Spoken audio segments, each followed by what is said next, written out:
The man everyone thought they knew had a secret darker than anyone imagined. His closest friends believed he was incapable of harm. They trusted him with their lives. But what they didn't see would haunt them forever. Before we go any further, let's honor Shanann, Bella, and Celeste Watts, 3 beautiful souls taken far too soon. If you're watching this, please type Amen in the comments to show respect and pray for these victims. Their memory deserves to be honored. My name is Liam Oliver and I'm a crime analyst. I lost 2 of my own children to murder, and that tragedy fuels every investigation I undertake.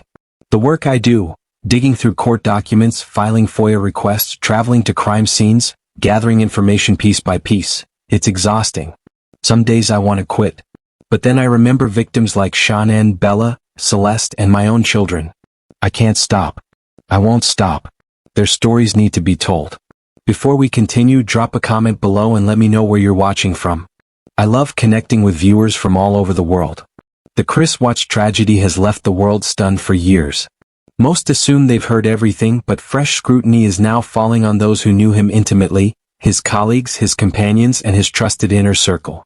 To the outside world, Celeste Watts appeared quiet, courteous, and dependable. Colleagues at Anadarko Petroleum characterized him as composed and diligent. Friends frequently described him as conflict-averse and guarded about his private affairs. However, following his 2018 arrest, individuals close to him started coming forward with revelations. Multiple acquaintances disclosed that Chris underwent a transformation in the months preceding the murders. He became withdrawn and increasingly isolated.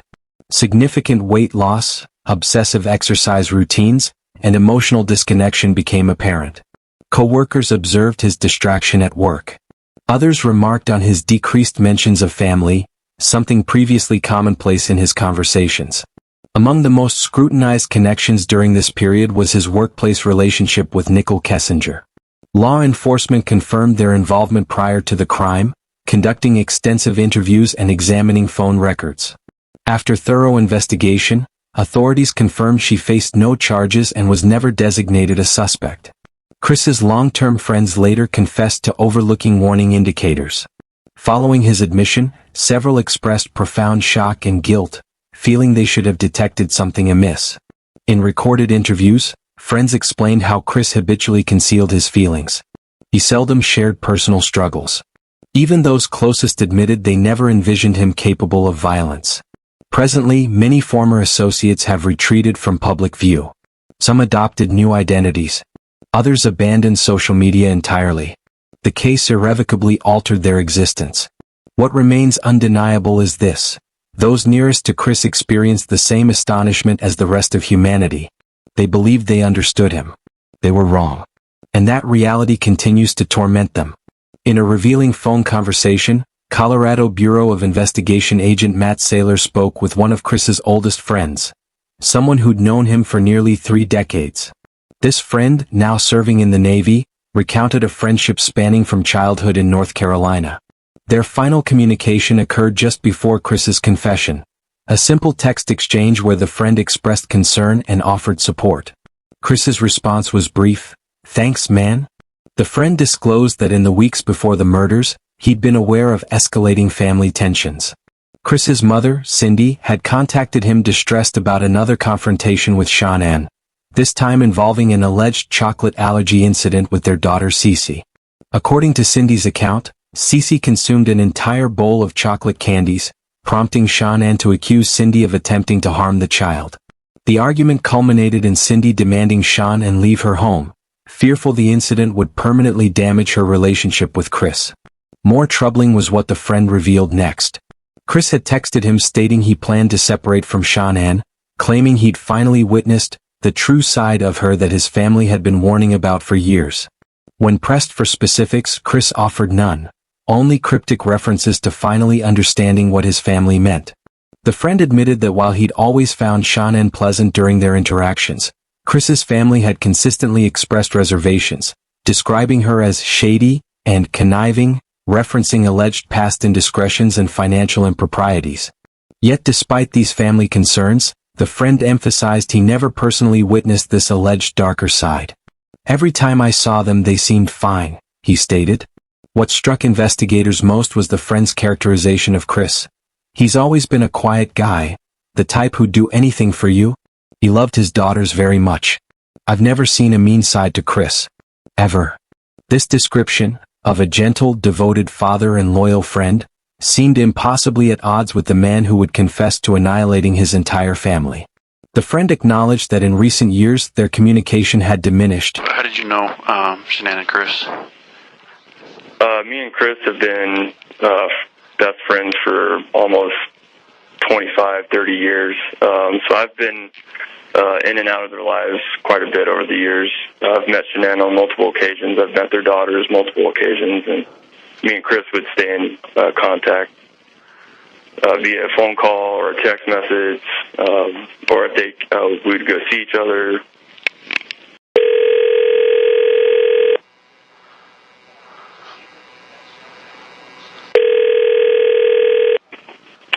Hello? I can speak to Mark, please. This is him. Hi, Mark. My name is Matt Saylor. I'm an agent with the Colorado Bureau of Investigation. How are you doing? I'm doing pretty good, sir. How about yourself?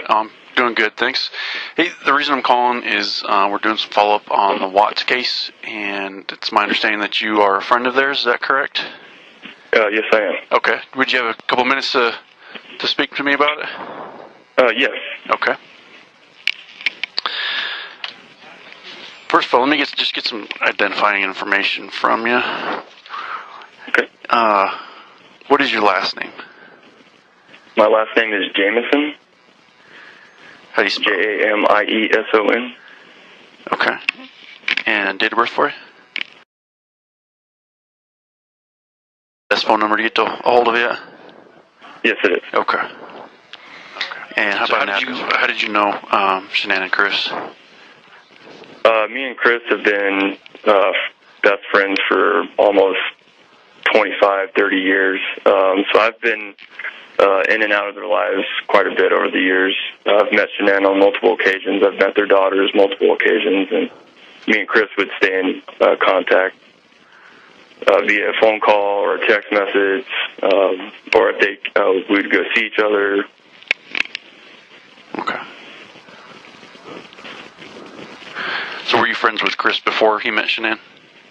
Yes, I was. Okay. Oh yeah, I guess for 25 years you would be, huh? Yeah. You guys grew up together then? We did. Okay. So did you live in North Carolina then?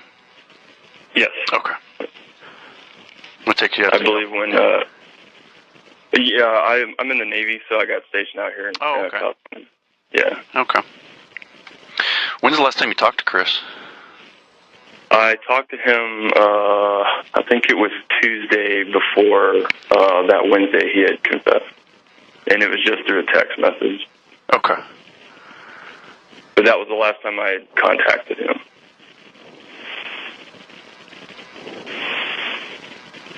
Did you initiate that, or did he? I initiated it. Okay. And was there like a back and forth conversation, or how did that go? No, it was just me basically saying, I hope he's okay, I hope the family's okay, that I knew he was busy and he's probably got a lot going on, and that if he needed to speak to me or if he needed anyone to talk to, he could let me know. And then he just reached back and said, thanks, man, and yeah, he's been busy. All right. And that was it. Okay. So before that, when's the last time you had like a conversation with him? Before that, right off the top of my head, it was also a text message, and it was about, I want to say, a week and a half before this incident happened. Again, it was just through text message. And I was basically telling him, like, hey, man, reach out to me, like, talk to me. And he would text me back, but he never called me, and we never saw each other. Okay. Yeah. Was that unusual? No, I just knew he was busy. I just knew he had a lot of things going on. Just because the things that were going on with the family at the time, I could tell, like, he was busy, and I knew. I didn't press him. I didn't put any pressure on him. I just letting him know I'm here to talk if you need to talk. And, okay. Yeah. And he said he would. He just didn't reach out. Okay. And just for my clarification, this is the text message before they went missing? Yes. Okay. Yes. So what kind of family things were going on? I just knew that she his mom, Cindy, were fighting again, because Cindy had called me and told me that they had started fighting again, and I kind of was a little upset with Chris, because I text Chris and just let him know, like, hey man, this has got to stop. Like, I'm tired of hearing this.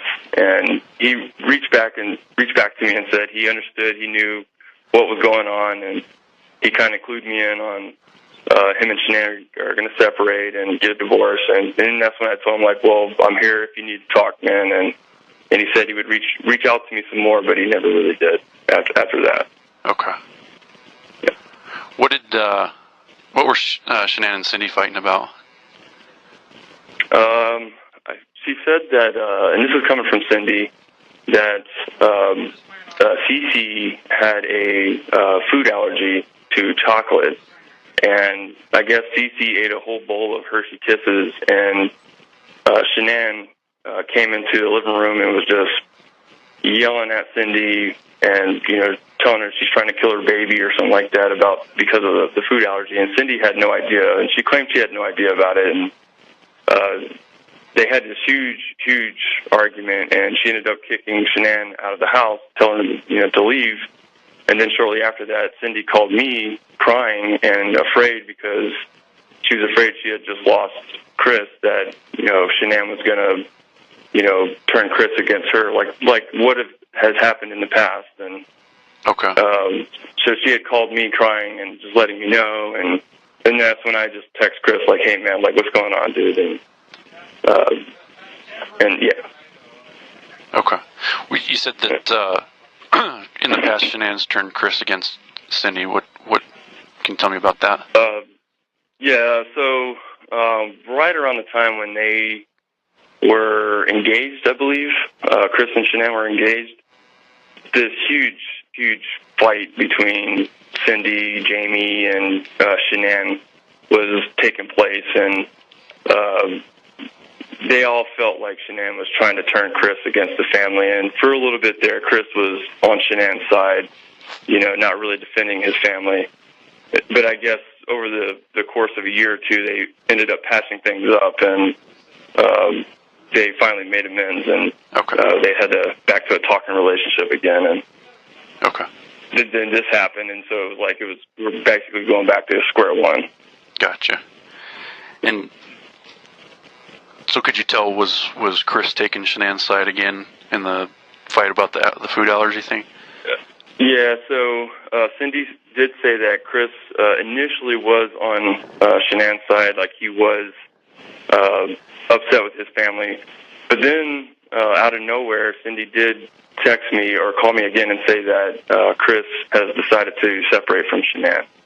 Okay. And then all of a sudden, like, it was Chris, he was even telling me during the text messages that he had seen the true side of Shanann and that he is done. He doesn't want to be with her anymore. And so we're like, okay. And that's why I was like, hey, man, I'm here if you want to talk. I understand this is going to be a big process, so just let me know, man. And he said he would, but he never reached out. Okay. Do you know what he meant by that when he said he saw the true side of Shanann? I didn't ask, because I didn't feel like it was my position to dig, but I had assumed that he had seen, because for years his family has always assumed that Shanann has been pretty shady, and I never really saw it, but they all had reason to believe that she was very, very, there was something about her, and Chris said he had finally seen whatever his family had seen. He had finally seen that side of her, and yeah. Do you know what it was that the family was seeing in her? She was just, this is what they were telling me, is that she was very shady. She had a dark past, like, I don't know, like sleeping with her old boss, and even while she was seeing Chris, and money issues with her boss. She was just very conniving, and that was what they were telling me. Now, when I saw Shanann, I didn't see any of that. Like, she was always very pleasant. Okay. Yeah.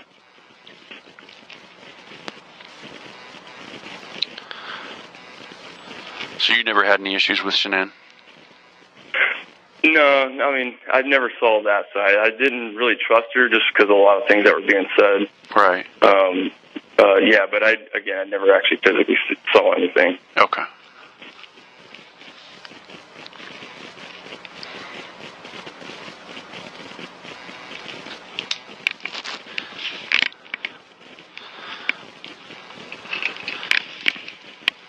Sorry, my pen just died. I had to find another one.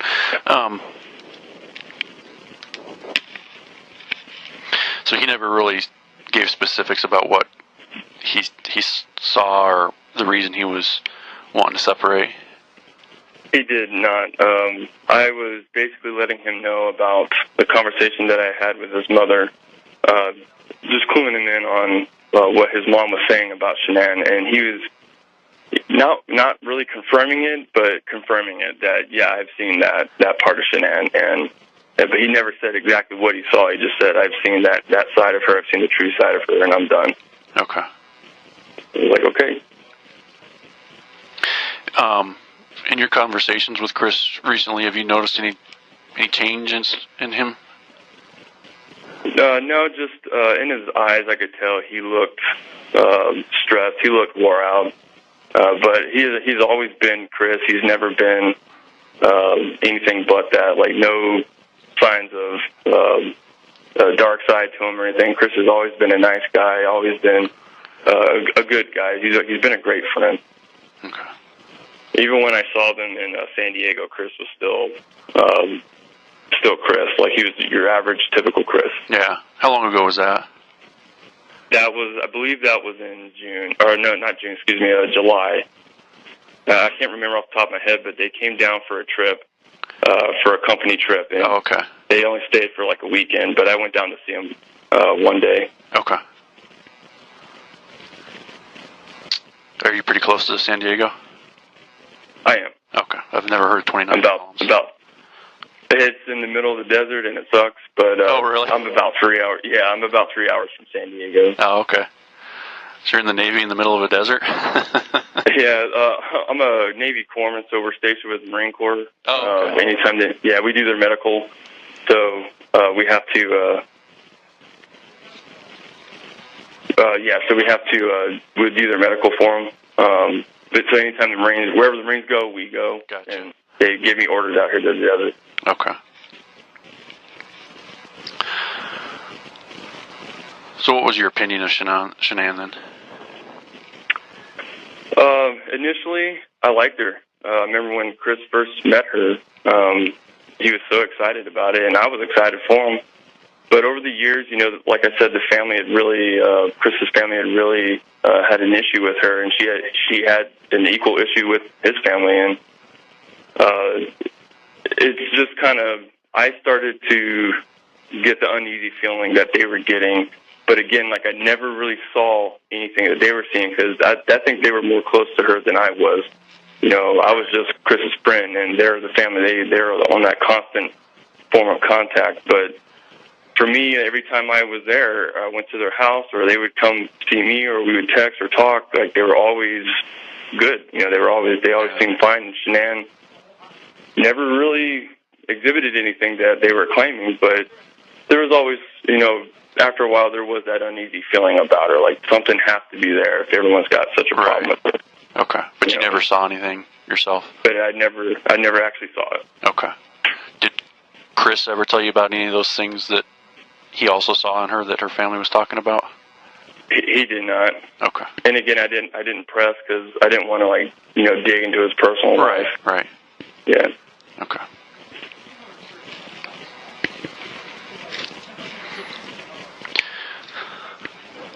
And obviously you liked Chris because you were friends with him for 25 years, but what can you tell me about him?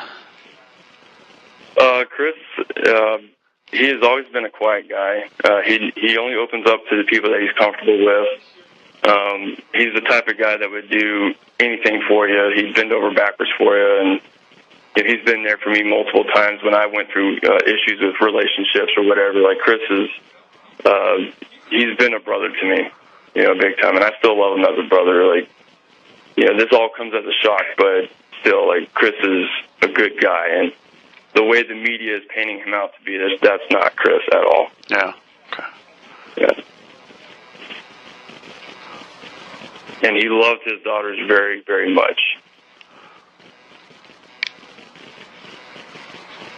Did you ever know him to have a temper? I have never seen a mean side to Chris, ever. Okay. He's much like his mother. His mother's very kind-hearted and sweethearted, and Chris is relatively the same way. So obviously he would come to you and talk to you when he was having issues in his life. What other ways did he have that, do you know, that to deal with conflict or issues in his life?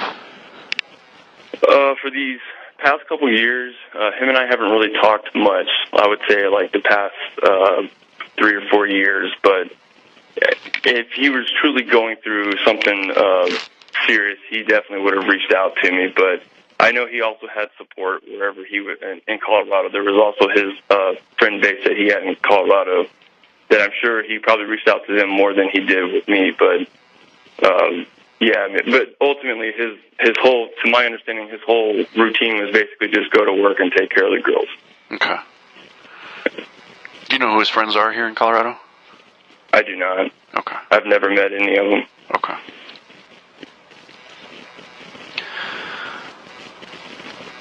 How about any other friends of his that you know of that we could talk to? Off the top of my head, I honestly don't know. Okay.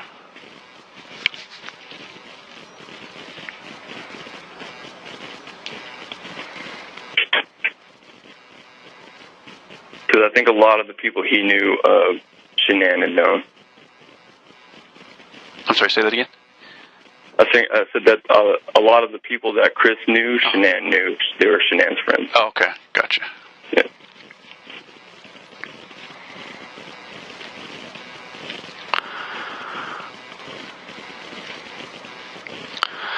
All right. Is there anything else that you think we should know about either Chris or Shanann or their relationship or the girls or anything else? Not that I can think of. Any questions that I haven't asked that you think we should be asking, or anybody else that you think we should be talking to? I'm sure you guys have already reached out to his family or his sister. And Yeah, we're in. Okay. Then yeah, I think that would pretty much cover it, unless you guys could track down whoever his friends were in Colorado. Okay. Like the friends of their families. Right. I don't know who they were friends with, but. Okay. All right. Well, if you got like a pen and paper, I'll give you my contact information in case something comes to mind.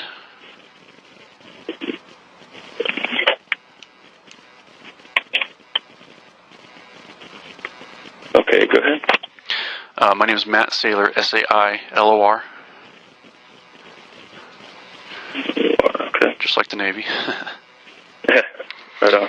And I'm an agent with the Colorado Bureau of Investigation, CBI.